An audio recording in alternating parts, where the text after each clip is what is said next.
Okay, thank you all for joining us today and welcome to the On the Mark Financial Forum and podcast.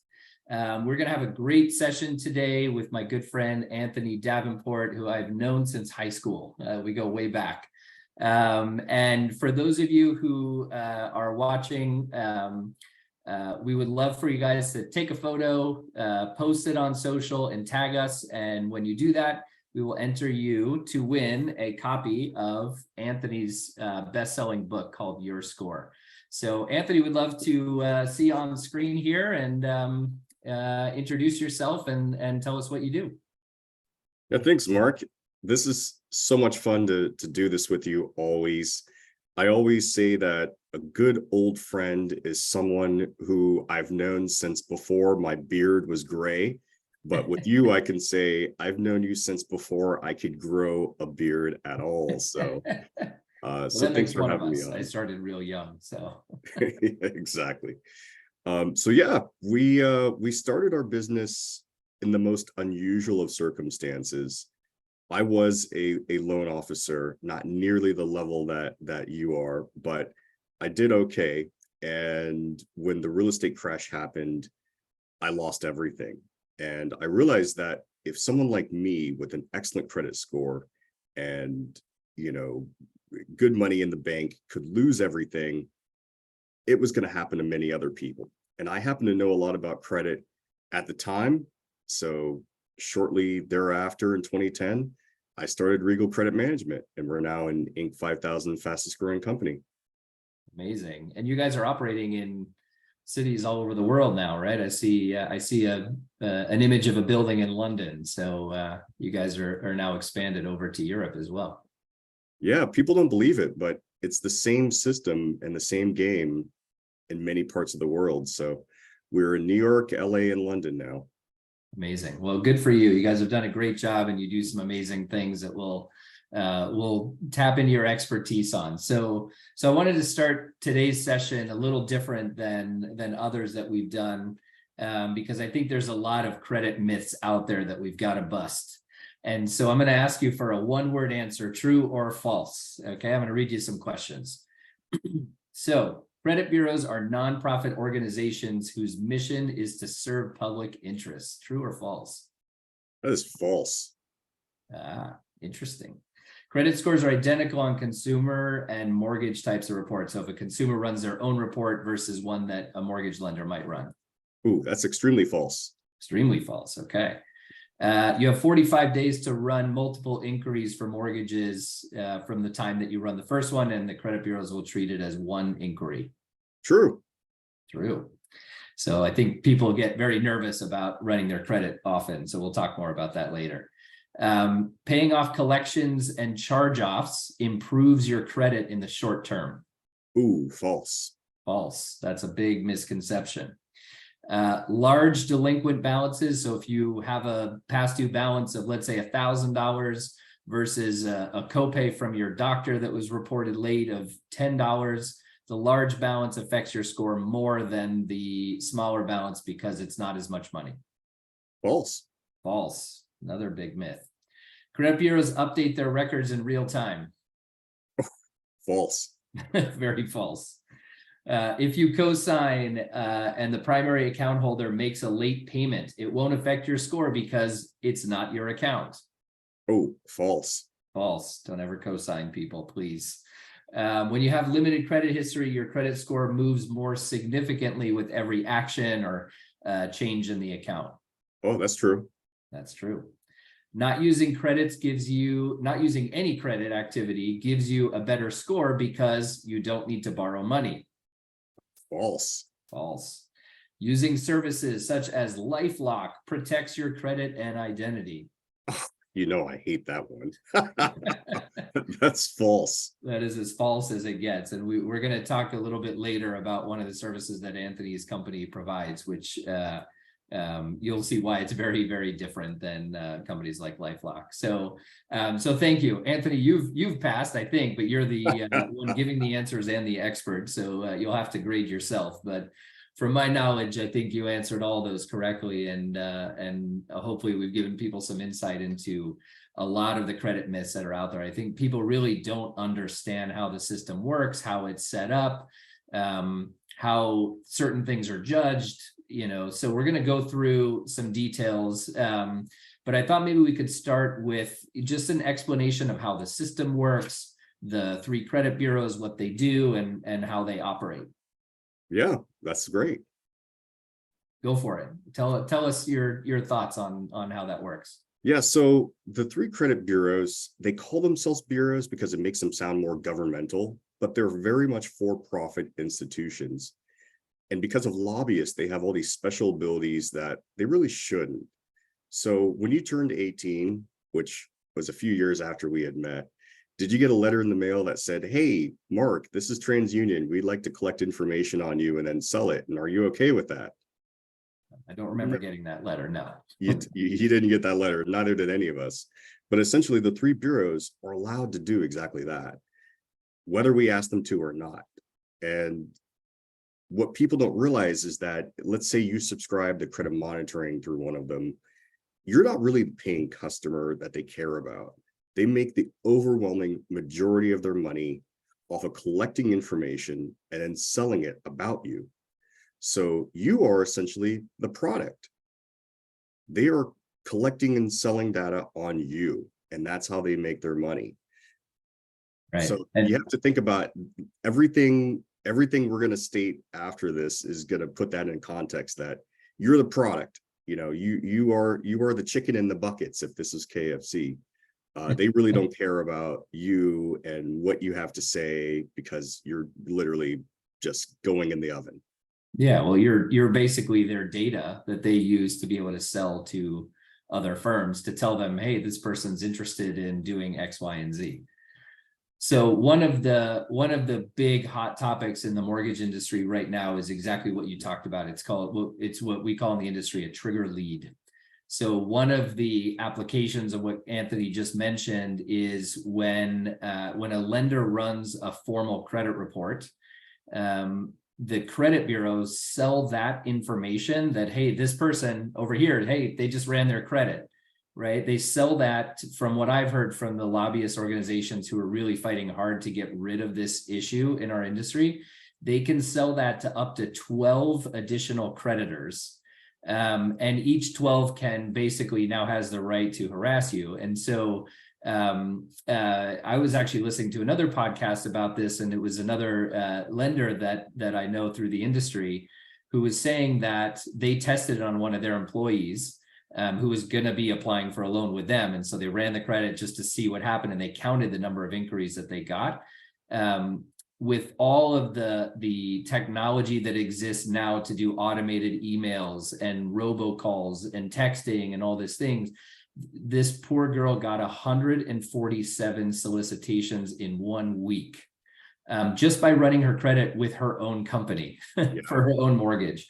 So there's a big lobbying effort within our industry to shut that down, because it's unsolicited. Nobody wants to get 150 inquiries for mortgages when they've already basically selected a mortgage company that they're working with. So that's a perfect example. And there is something that people can do about it. It's called opt-out pre-screen. So if you're going to take down anything on this session, please write this website down, optoutprescreen.com. Anthony, maybe you can talk about what they do. Yeah, so the beautiful thing about optoutprescreen.com, other than the name doesn't really roll off the tongue, right? But right. it's such a special secret weapon to tell the credit bureaus, do not sell my data. Everyone should do it. Everyone should use it. It takes seconds to do online. However, I recommend printing out the form and then mailing it in, because it lasts longer if you do that. But you still do have to renew it, every now and then. But it tells the credit bureaus, don't sell my data. That is the very first thing that we do when clients sign up for our services. It stops a lot of the junk mail that comes to your way. It does. And I signed up for it myself about maybe 6 months ago when I first heard about the website. And I think when you do it online, it lasts for 5 years. So it's not something you have to renew all the time, but it's definitely something you'll want to, and you'll probably notice when it lapses. Oh yeah, yeah. You'll Yeah, know. You don't need to set a calendar reminder. right. They'll let you know exactly.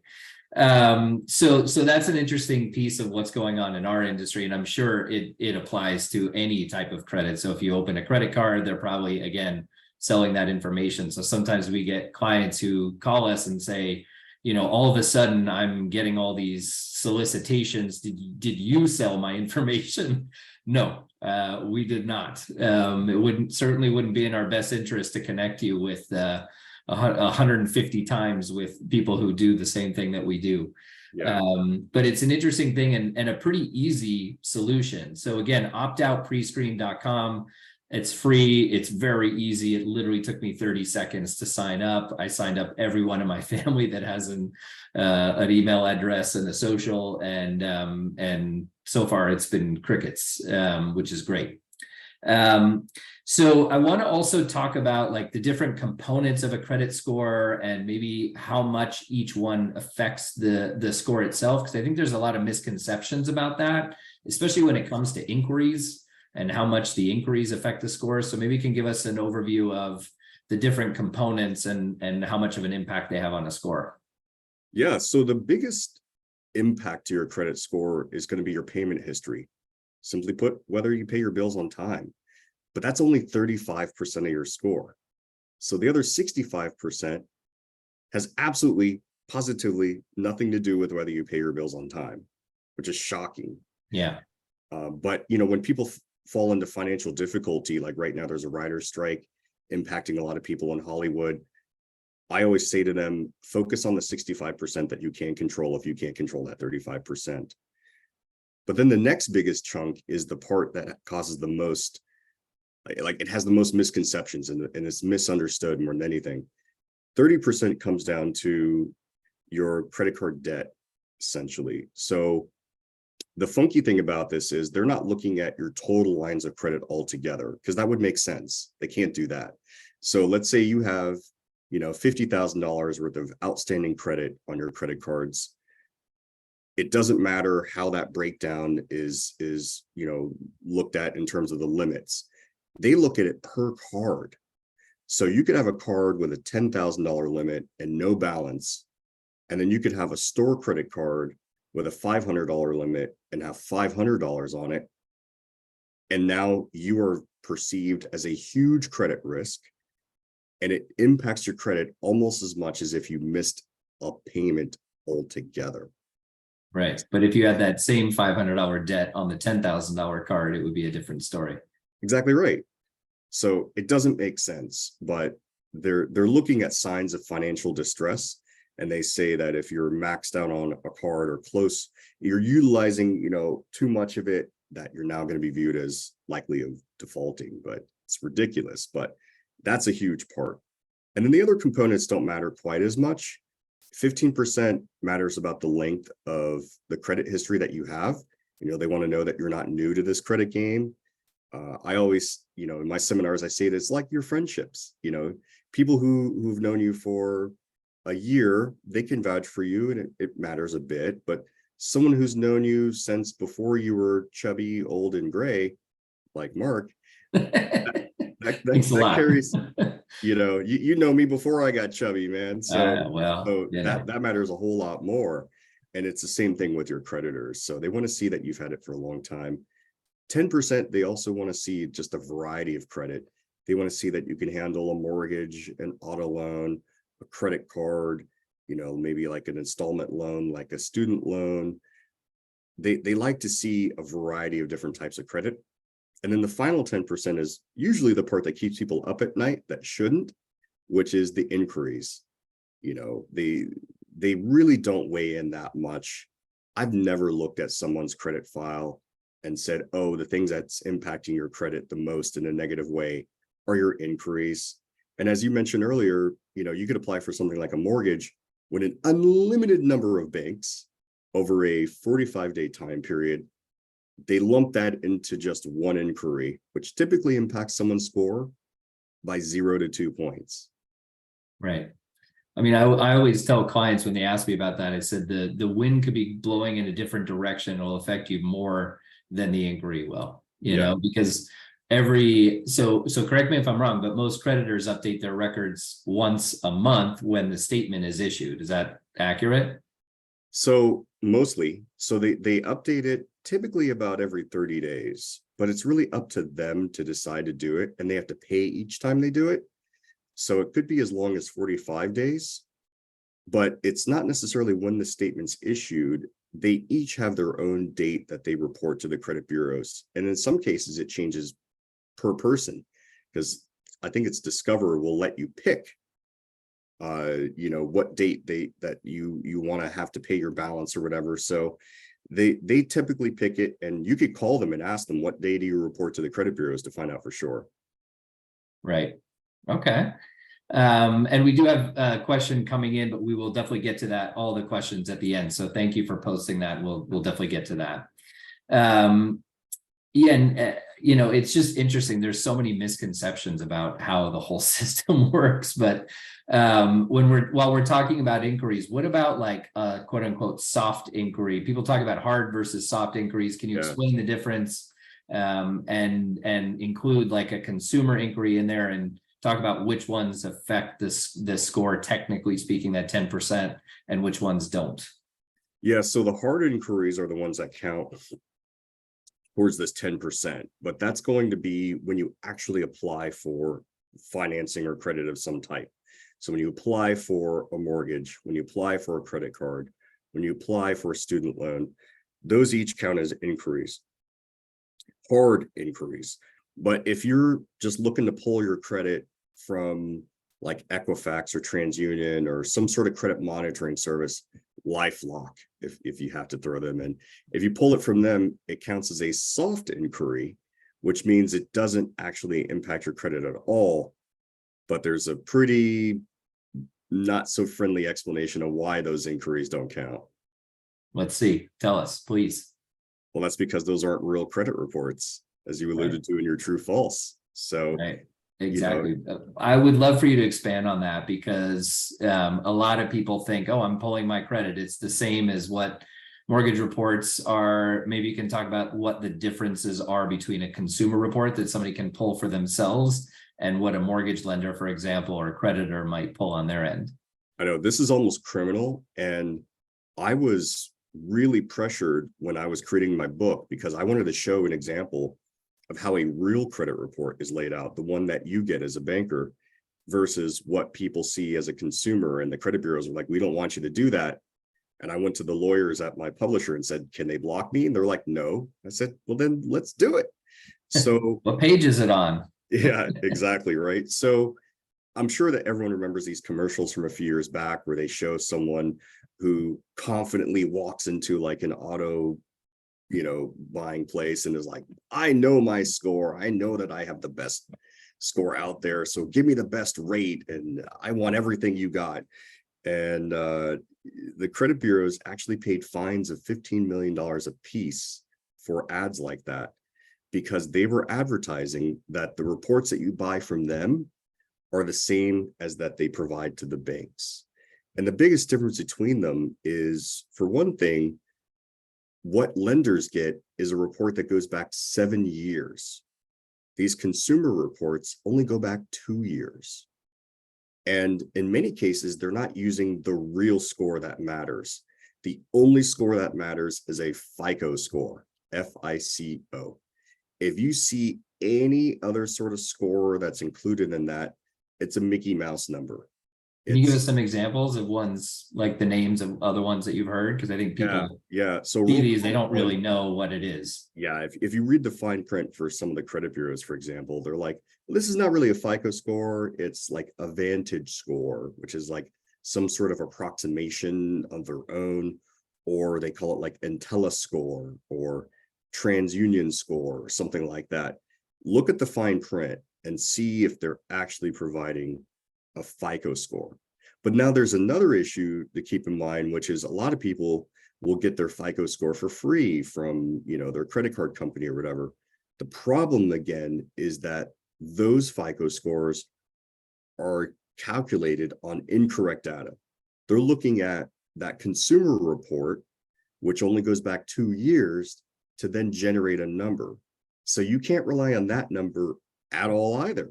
The only number you can count on and say this is the real deal is the one that comes from your bank.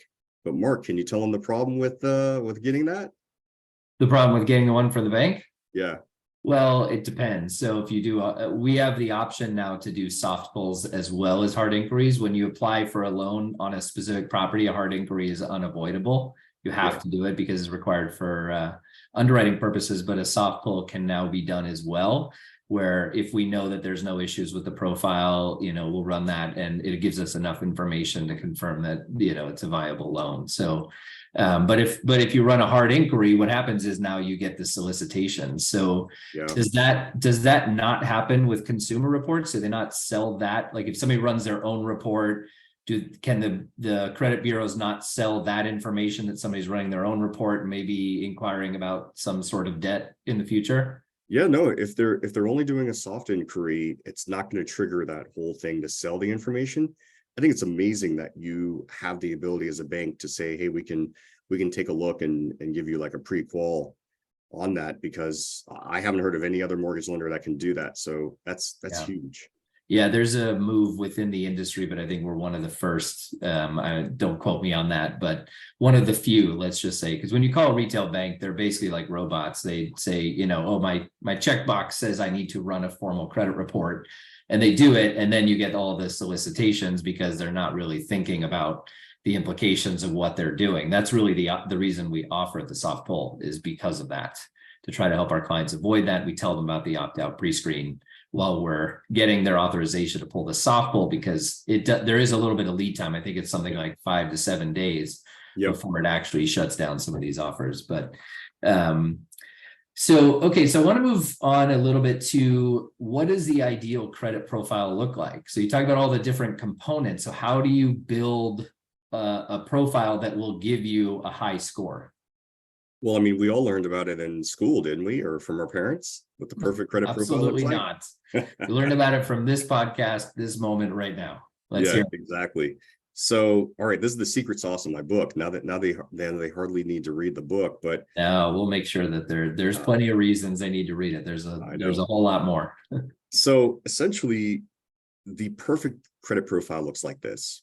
It has between 5 and 7 trade lines. And a trade line is anything that reports to the credit bureaus, like a mortgage or a credit card. You want to have those open, the longer, the better. A minimum of 2 years. If you've had an account open for like 10 years, you should never, ever close it, because that's like a very good friend that can vouch for you and has known you a long time. When it comes to credit cards, you want to keep the balances low, which is generally below 10% is kind of the rule of thumb, but really the lower, the better. And you also want to minimize the number of loans you're going to be applying for in a like within a year or two. You don't want to be applying for a car loan and then a mortgage and then 3 credit cards. Those types of things can start to impact your score. But that's really the gist of how to create the perfect credit profile. And you want to have it diverse. You want to have, different types of lines, like I mentioned, credit card, mortgage, auto loan. Once you do that, you're more likely to get yourself above that 800 score, which is like the A++ level. Right. And the scoring models for the FICO goes up to 850, but there's no way, I've never in my entire 21-year career seen a score even close to that. I think the highest I ever saw was, I don't know, 825, 830, something like that. Is there any way to achieve a perfect score? No. So what's funny is I've been doing this 13 years and I've seen a lot more credit reports than most humans should ever see in their lifetime. The highest one I ever saw was an 823. And that was the technical writer that took our guidelines on how we work on someone's credit to get them there. And then he was like, look, I followed the guidelines and I have an 823. Still couldn't get it perfect. Yeah. So we had a question, actually, I'm going to bring this up now from Sure. Michael, Michael B, thanks for the question. My mortgage was through a private bank that did not report to the credit bureaus, but I still have a current FICO score of 811. Is it possible to reach 850? Now you don't need to worry about 850. Again, what's become an A+ score has changed over time. Right now, it's a 740 score, and that's the middle between the three bureaus. Remember that there's three credit bureaus, so that means you get three different FICO scores, and they literally just pick the one in the middle, not the high, not the low, not the average, but literally just the one in the middle. And if you're above that 740, you're getting an A+. But I think some lenders are starting to say 780 is now like they're. Yeah, it's changed. So Fannie Mae and Freddie Mac adopted a new grid that determines, if there are any pricing adjustments for the better or worse, depending on where you are. The maximum score the minimum score for the best tier used to be 740. Now they've added more tiers on top of that. So now it's 780 or higher for a Fannie Mae backed loan, but not all loans are backed by Fannie Mae and Freddie Mac. So different lenders and different programs have different requirements. But yeah, it has adjusted for those types of loans that kind of apply to the masses because most of the country is doing loans backed by the government. That has changed very recently. Yeah, so above a 780, you're an A+. There's no point in aiming for an A++. It's just not going to count. It doesn't matter. It doesn't help you in any way to have, if you're at 820 and you're trying so hard to push towards 830, it makes no difference when you're applying for credit, which is the whole purpose of having a credit score, is to verify that you can pay your bills or that you've paid your bills in the past and developed all the different components that Anthony talked about. So the people try to strive for this really, really high score, but for what purpose? If you're already above the highest tier, what I always tell clients, just keep doing what you're doing. Like you're doing great. You don't need to go higher. You don't want to do anything, obviously, that's going to push you lower because you might cross the threshold, but don't change anything, Yeah, and exactly. And the other big question we get is clients ask like, okay, I have, I want to clean up my credit before I apply for a mortgage. And you touched on this about closing old accounts. And sometimes they do it before they call us. We're like, no, because that affects your total available credit limit, which can potentially affect your score, if I'm not mistaken. And also, you mentioned the length of time that those accounts have been open. So it can. We always tell people don't do that. Even if it was delinquent at some point, closing it isn't really going to help you, right? Because a FICO report goes back 7 years anyway. Yeah, I always advise people that when they're looking to get a mortgage, don't do any changes until they talk to either someone on my team, or I've known your team a long time. I mean, I helped train Gabby on credit. He knows everything there is to know now. So like your team could advise them on like, don't do this, do more of that. It's essential to know what to do, because we've seen people literally ruin their chances at getting a mortgage by doing something simple like, oh, I didn't use that card. It had been open like 15 years. I just closed it. And it's like, oof. Yeah. Like you just darn it, too late. You can't reopen it. Once it's closed, that's it. It's done. And that's the crazy thing is like, let's say, you and I have been friends for 30 years now. Yeah. So let's say that we just said, you know what, after this podcast, we're not going to be friends anymore. I lose all of that credit and credibility immediately then. So we're not going to do that. But no, of course not. I'm going to cut you off. You're not going to cut me off. But I'm going to get the podcast out of you first and steal all your knowledge. Okay, great. So, and we're going to talk about some horror stories toward the end here. That'll be a fun way to wrap up. But so we've talked about how to build the right credit profile, but and I think that leads into how to maintain it. I mean, basically just doing what you're doing. If you have a good score, do what you're doing.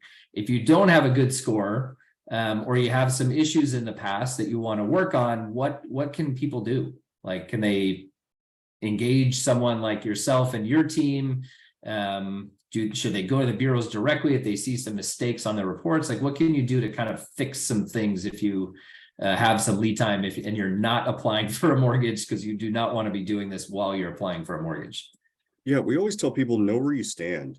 So you should aim to get a copy of your credit report in theory, a real one, not one from like just the credit bureaus, and then start looking it over. I mean, they could read just a chapter or two of my book and they'll get a really good idea of what they should be looking for and what the ideal profile looks like and how they should get there themselves. Our team offers a free analysis for anyone that comes to us with one of these credit reports already and says, tell us what to do. We don't charge anything for that. It doesn't take our team very long. They're certified FICO professionals, which just means they're credit nerds. And so they could just, say, hey, you know what, here's where you're at. What are you trying to get to? You're good. Don't worry about it. Right. But if there were, let's say, people get very caught up in, oh, there's a mistake, there's a wrong address, there's a, I paid this account on time, but they're saying I didn't, like those types of issues. Is that something that people will have much success if they're trying to fight or change on their own? Like if they try to go to the bureaus directly? No, because again, you have to remember that you're the product, you're the chicken in the buckets. They don't care if they hear any clucking from you. Right. Every dispute that consumers send are going to get fed into this computer system called E-Oscar, and E-Oscar will scan your letters and kick out a generated response. It's not actually read by a real human being, and I know that breaks people's hearts. It's Is that the influence of AI in the credit world? Oh, that's been Probably. happening for like 15 years, where they don't have like a processing center that dumps all these letters in and someone opens it and says like, oh, little Timmy in Minnesota, has a complaint. Let's get on that. Like, Right. they Well, they plus don't they're do that. for-profit organizations, so they don't benefit from updating your information. They don't at all. This is just an It's an annoying thing expense for them. It's time and resources to put toward dealing with those things. And I would imagine they get millions of those requests. Oh, they're the most complained about institution or industry after like cell phone companies and debt collectors, like the Right. third one. Add mortgage trigger lead lenders who call you and harass you. Yeah, they're working their way weeks up on the end. list. Yeah. So we rarely hear of people just saying, hey, I wrote to the credit bureaus and then they gave me something back. We get a lot of people that are like, hey, I'm an attorney, and I put it on attorney letterhead. And I'm like, the computer doesn't care that you're an attorney and you put it on attorney letterhead. So Right. you're much less likely to have any sort of success. And the other issue is anything you say can and will be used against you.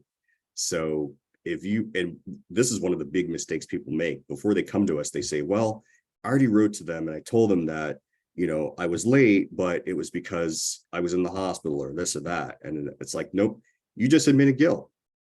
And now they're going to say, well, we're not incorrectly reporting it. You were in fact late.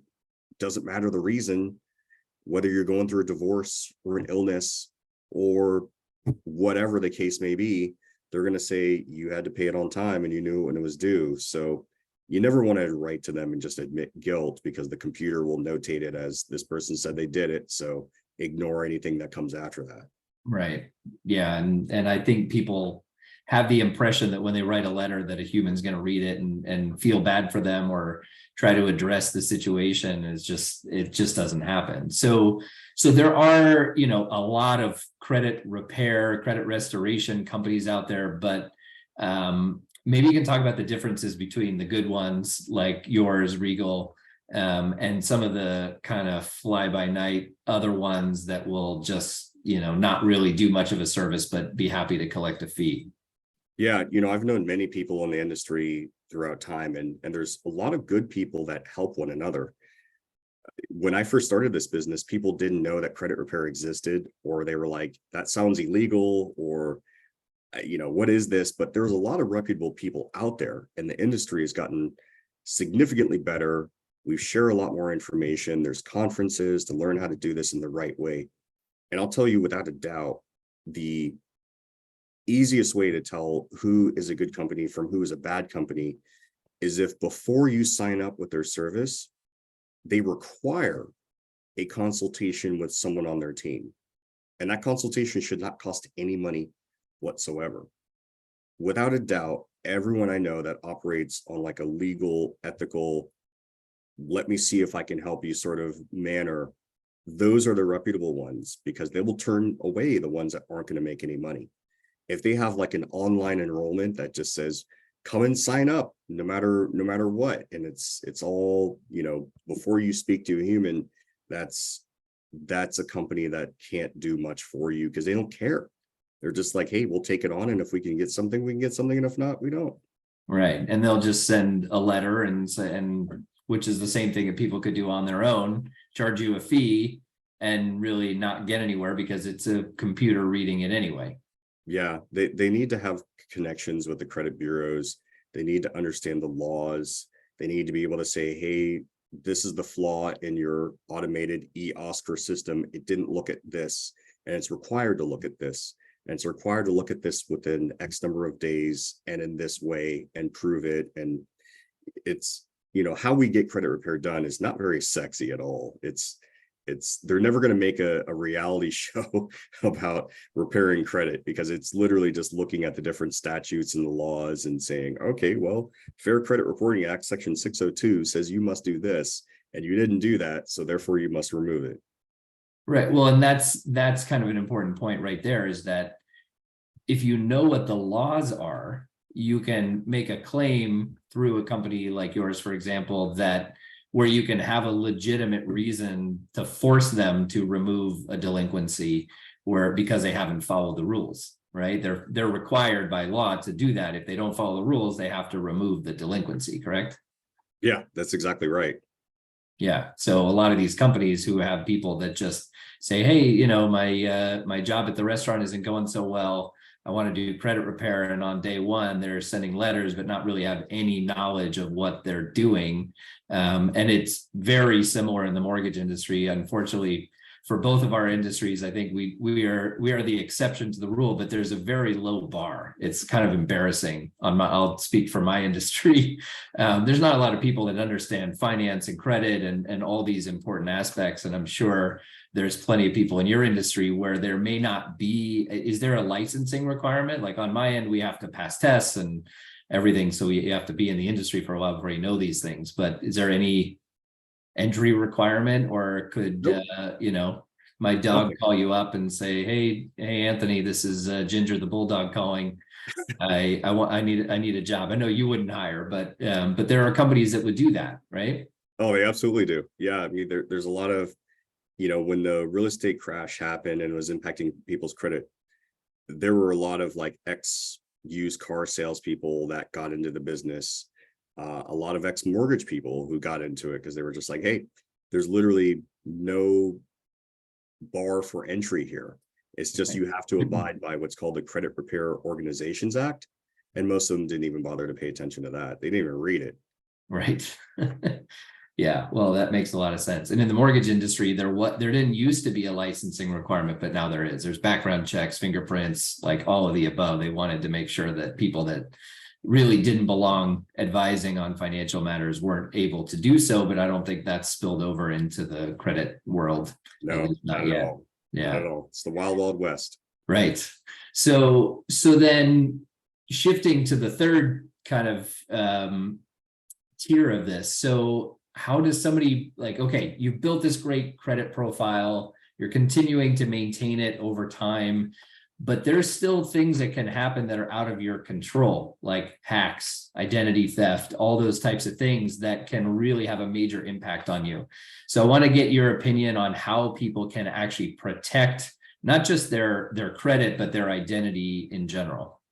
Yeah, because identity theft is the biggest challenge and worry that you should have when it comes to your credit score, because that's how many people get their credit beat up when they're a responsible person with a good job, got money, make sure their bills are paid. They do auto pay, which is a huge thing I advise people to do. But someone getting a hold of your information is so incredibly easy. We now do over 70% of our business comes down to protecting people's credit, because it's identity theft is so massive. everyone says, oh my God, I can't believe this happened to me. And I'm like, how has it not happened to you? Like your data has been stolen 1,000 times over and being sold on the dark web. So the single best thing that you can do to prevent theft yourself is to do what's called a security freeze with each of the 3 credit bureaus.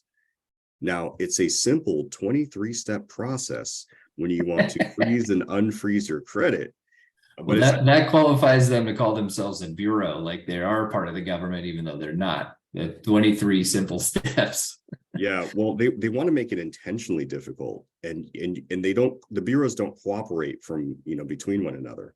So if you have a security freeze with TransUnion, you can't go to Equifax and say, hey, can you help me with that other one? They don't do that.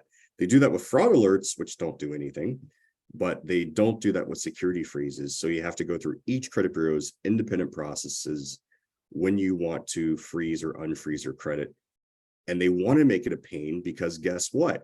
When your credit's frozen, they can't sell the data. Right. It all comes back to that point, right? Because they are, this is my very first question, that they're nonprofit organizations. That answer was a clear false. Yeah, So no. everything seems to be driven by, where can they make a profit off of people? So if you lock your credit, they can't sell your data. If you do the opt-out pre-screen, they can't sell your data, but they do still have to report. Right. So how do you do that? Do you do that directly with the bureaus? Is that a service that can be found through an independent company like Regal? Yeah, so you can do it on your own. They actually removed the fee to do it because, yes, of course, there was a fee to do it, some years back. But in 2017, they removed that requirement. So it's free to do. It takes a bit of time. You have to be willing to be patient to learn the process.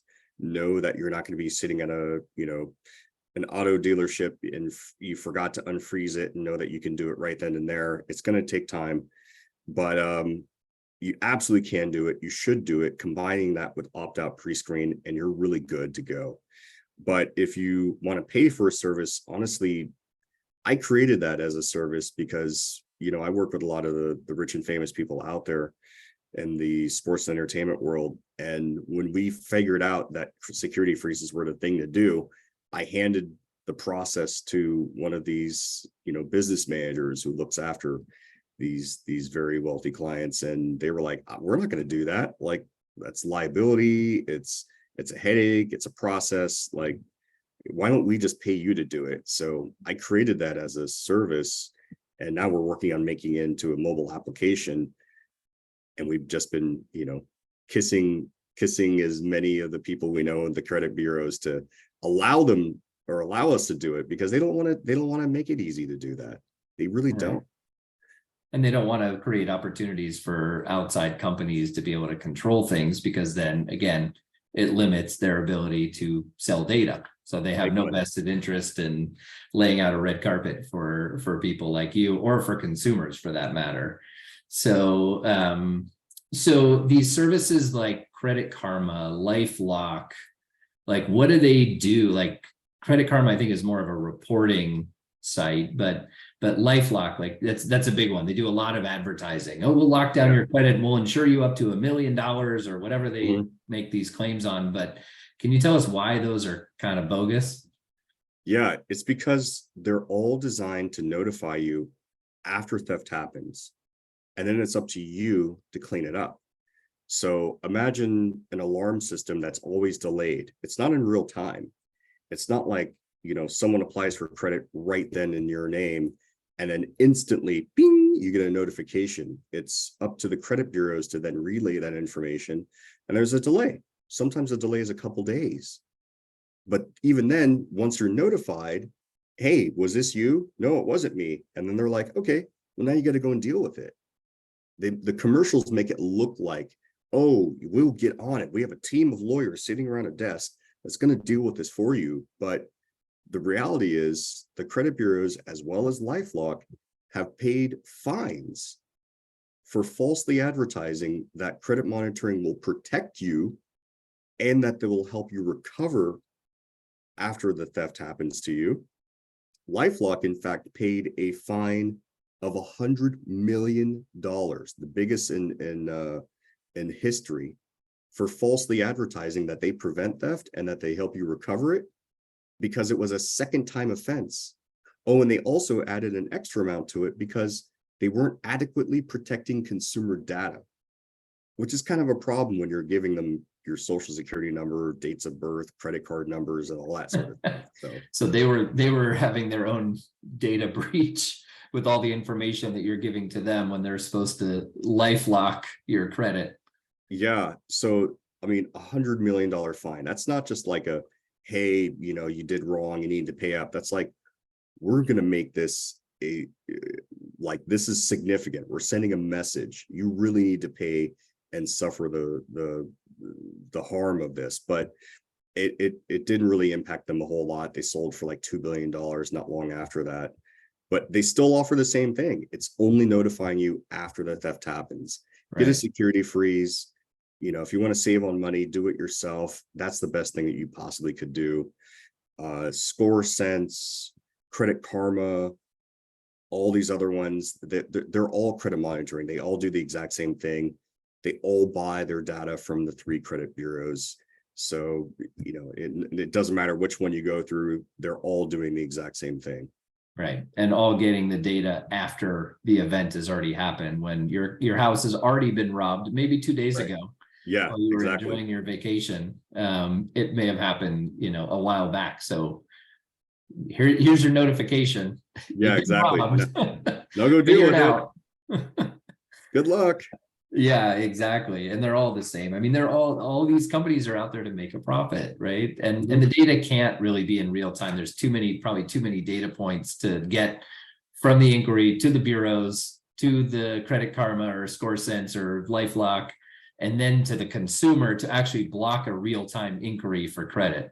So what is your, and this is not meant to be like a pitch for your business, obviously that's not it, but I think you guys have something that's really unique that is so different than all the ones that are mass advertised out there.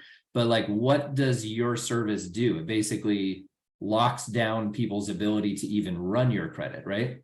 Yeah. So the security freeze will do that. It'll stop anyone from being able to run credit. And if you can't run credit, credit can't be issued.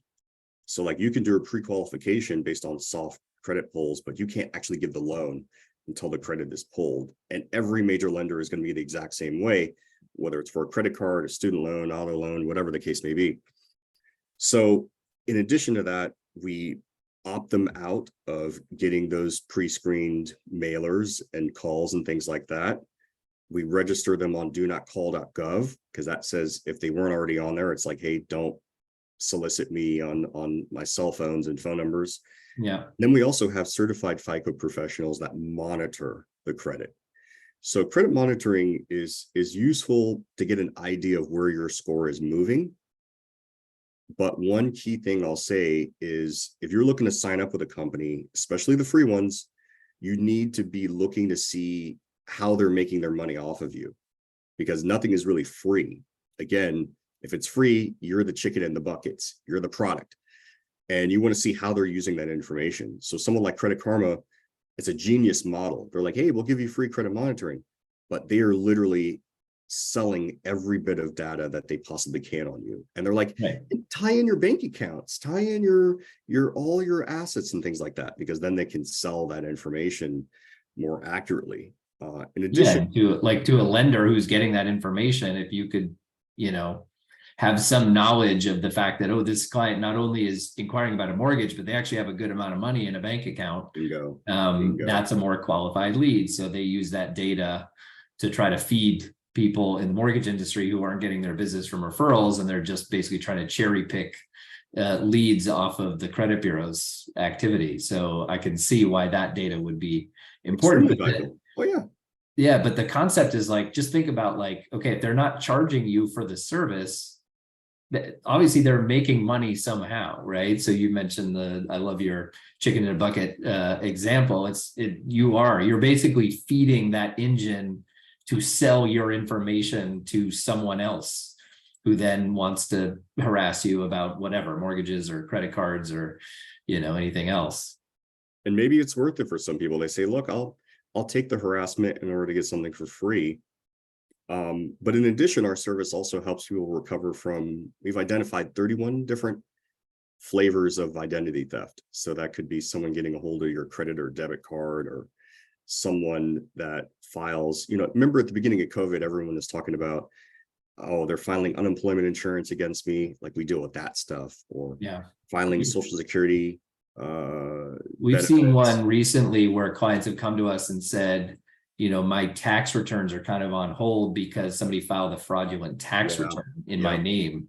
And they do that because then they put their bank account information in where Mhm. you would get the refund to. So they basically steal a fake refund. But the problem on the mortgage end is we have to verify income with the IRS with something called 4506T, or a tax transcript. So if the government has your information locked down because there's fear of fraud, that creates a major issue with trying to get the mortgage through to the closing. So we've seen that come up more often. I'm sure they're getting more and more savvy as far as how to steal people's information, but that's one that we come across periodically. Every day, and yeah, we help people deal with that situation, because dealing with the IRS is never fun and takes a long time, and their Yes, bureaucracy. right. And the credit bureaus aren't going to be much help either. Yeah, but we're not for So everybody. I mean, we really cater to the people that have some sort of celebrity, or a pretty significant net worth. So that is something to keep in mind, that like we do all this stuff for people, because someone who is on tour and busy doing their thing, they don't want to have to deal with this. They don't have time. So they right. pay us to just say, I don't want to ever think about my credit. If something happens, you need to take care of it. And that's Right. what we're designed to do. Yeah, and I think, I don't know, maybe I'm developing a new business plan for you on the spot here, but I'm thinking about this for myself. Like, I work in an industry that involves credit, and like, I don't want any of that to happen to me either. So I think this is more accessible to the general public than you give it credit for. But what if somebody wanted their credit locked? What is that? Just ballpark. What does something like that cost? $1,500 a year, and Yeah. that's $200 a year for kids under 18. Because yeah, identity theft among kids is actually growing at a huge rate, because Yeah. you can't get them to clean their rooms. They're never going to check their credit, right? So Right.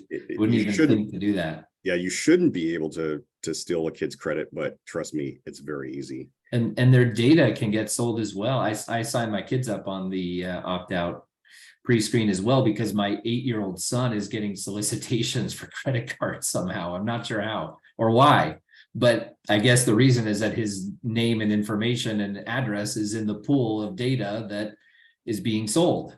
So it Yep. makes sense, but that kind of is a perfect example of like how these data-driven models are spitting out solicitations, and hopefully he won't respond. We'll rip those up before he knows what the heck they He's are. like, I do want a line of credit at Toys R Us. Right, exactly. As long as it's tied to my credit card, you have no problem with that. Yeah.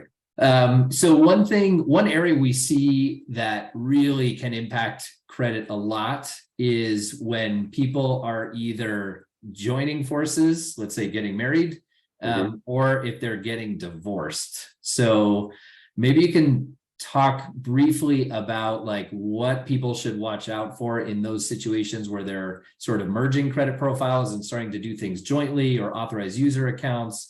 And then also when they're splitting up, I think we run into this a lot, where a divorcing couple will say, we have an agreement that says that the other person is supposed to pay the mortgage, but we applied for the mortgage together. Yeah. So how tell us a little bit about that. Yeah. So when you're joining forces, the key thing to know is that any debt that you apply for jointly, they're going to look at whoever has the lower credit score and use that score to qualify you. They used to look at, and I'm sure you remember these days, they used to say whoever makes the most money, Right. we're going to use their score. But now they just say whoever has the lower score, we're going to use that to give you the rate or to do the qualification.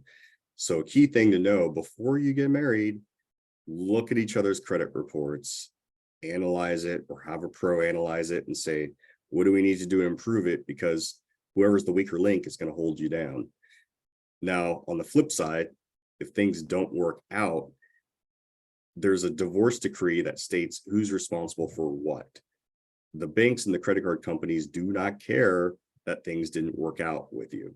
This reminds me of the Goodfellas line where they're like, oh, he was tweeting pictures to some young woman that he shouldn't be. I don't care, pay me. The weather was really bad. I don't care, pay me. Your love fell apart after 20 years. I don't care, pay me. Yeah. So that's the way the banks are going to look at it. And they don't care if a divorce decree says, he's responsible for the mortgage. They're going to say, well, who applied for it? Both of you? Well, then that's what matters. So even though the divorce decree will say he's got to pay the mortgage, if he misses a payment, it's going to impact both of your credit profiles, and there's nothing anyone can do to help you. Yeah, exactly. So that's an important one. That's one we run into all the time because people want to say, well, I'm not responsible for the payment, so don't count it against me in my debt to income ratio when I'm qualifying for a new home that I want to purchase, but you're still signed on that debt.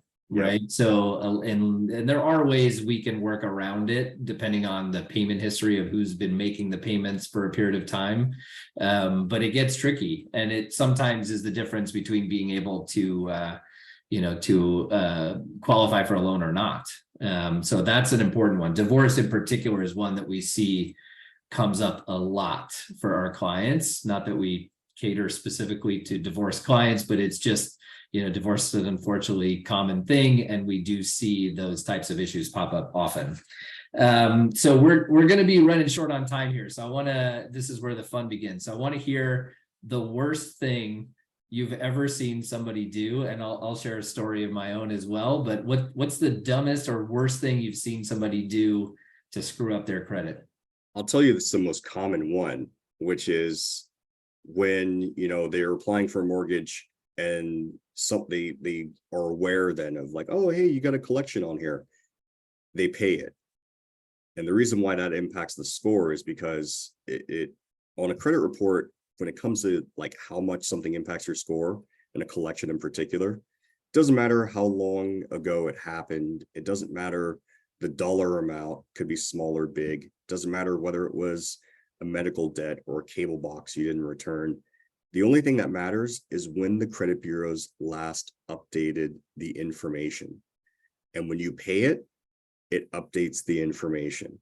So it plummets their score. So a lot of times a responsible person would say, oh, I just became aware that I owe this debt for $50 for a medical copay that my stupid insurance company didn't pay. And then boom, score is toast. There's nothing that any credit repair company can do for you after you've essentially just admitted guilt and said, yep, I did it, paid it. You're toast. That's the most common issue, and that's the worst thing, because there's nothing that anyone can do to help you. Right. And heaven forbid if you're about to apply for a mortgage at that moment, because that could have a significant impact on the rate or maybe your ability to get a mortgage at all. So I had a client years ago who was moving from New York City, where a car isn't necessarily necessary, moving to a suburb, buying a really nice home. His qualifications were really tight, like to the penny. We got him the maximum loan amount we could get him. And about 10 days before closing, he decided that when he moved into his new home, he was going to need a Porsche. So he went and leased a $1,200 a month payment. At that time, it's probably twice that now. Leased his Porsche, and lenders do a credit refresh right before closing to see if you've added any new accounts. This guy was so tight that actually impacted his ability to get a loan.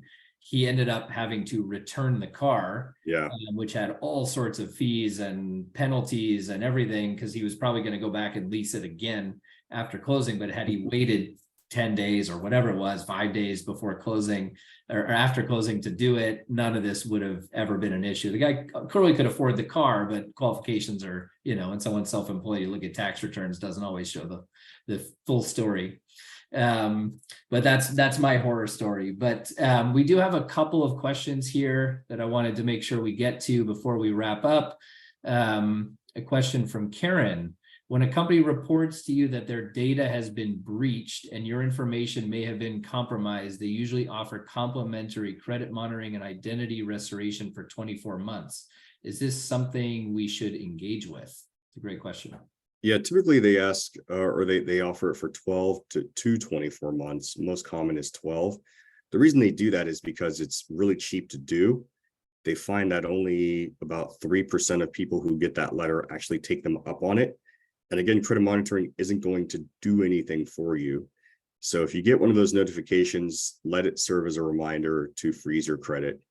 That's the only thing that's going to matter. Don't do the free credit monitoring. The companies that offer that free monitoring are counting on you renewing it because a fair number of people do, and then start paying for it. So, right. And then your data is getting sold, right? And while you're monitoring it, you're in that churning of data. Yeah. And you're a data point, and so you're just adding fuel to their fire and making them money in different ways. Exactly. So don't do it. Yeah, I think a better way is what you described about locking your credit down, as opposed to trying to hire a company to monitor it to, again, tell you after your house has been burglarized. Yeah, exactly. Awesome. Well, Anthony, I mean, this has been amazing. I was really looking forward to this session, not just because we go back 30 years, but because I know you're a wealth of knowledge, and we deal with this every day. There are so many myths out there about how credit works and why, companies offer these free services and what they're actually doing behind the scenes. And you've given a really, really great overview of that. And I'm very appreciative, and I owe you a beer. But it's been really helpful, and we're going to get this information out there to people. If they want to reach out to you or to Regal, what's the best way for them to find you guys? So the best way is to send an email to info@regalcredit.com. And depending on their time zone, they'll get sent to someone in that area that's a certified FICO professional and is willing to give them a free consultation just to say, hey, tell me your scenario, your situation, take a look at your credit, see if you're in good shape. We highly recommend that when people are looking to get a mortgage, especially in this market, because you got to have the tip top, perfect credit profile, best score possible in order to qualify for that best rate. They got to have that super sexy credit. They need to have a pro take a look at it and make sure they're good to go. Yeah, and the earlier people do that, the better, Yeah. We always tell people to try to prepare ahead of time. Don't, call us after you've found the dream home where we can't change anything or fix anything that needs fixing. So the more of a head start you get, the better. But that was a really, really great talk, Anthony. So thank you so much. For those of you watching, hope you learned a lot today. Our next session is going to be September 20th. The topic is going to be how to succeed as a first-time home buyer. A lot of challenges out there in the market right now, and ones that are always prevalent for first-time buyers. And for those of you who have joined our session live today, you're welcome to snap a quick photo of Anthony and I. We'll try to smile for you. Please share on your accounts, tag us, send us a photo, and we will enter you into a drawing to be able to get a copy of Anthony's book and really dive in on more detail as to how to create and protect that perfect credit profile. So smile, Anthony. Here we are. Hey, don't forget to mention it was included in Oprah's magazine, an excerpt of the book, which is how you sell over 20,000 copies of a book on a super sexy subject like identity theft and credit management. Exactly. Well, it has your beautiful face on it, so that probably helped at least. No, that lost me a couple points, Yeah, and it was also a bestseller on Amazon as well. Don't sell yourself short here. It's a great book, and your score, here it is. I've got my own copy here with Anthony's signature in it, since I know where he lives.